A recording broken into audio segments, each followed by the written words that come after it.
Тэгээ одоо үндэсний намын санд зохиолч Балдангийн содны нийцлээ 110 жилээр зориулсан олон улсын эрдэм шинжилгээний баах хурал болж байгаа. Энэхүү эрдэм шинжилгээний баах хуралаас мэдээлэл шууд хүргэхээр манай сэтгүүлч Үлзий наран холбогдож байна. Ингээд Үлзий нарантай тавхна.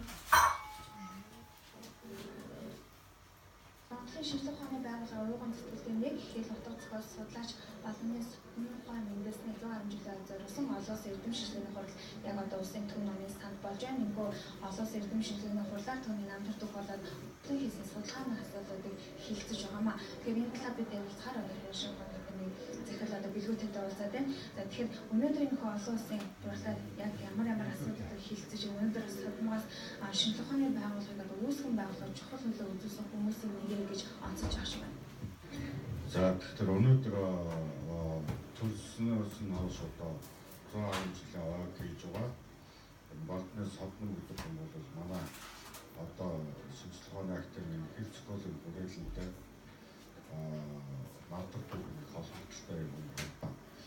За энэ хүн маань бол одоо биднээс ярьж байгаа манай хүрээлэн бол Содор өчгийн хүрээлэн 21 онд байгуулсан.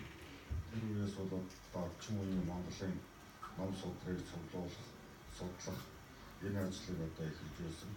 Тэгээд энэ 20 хэдэн оны үед бол 20-р зууны ихээр эхний 10 жил одоо спойн нэмэх Гямбей эренчин цэндийн дамт гэсэн ийм одоо улсууд төрсөн байдаг. Тэдний дотор бол тэднээсээ нэг нь бол Балдны одоо сүтгэн гэж байна.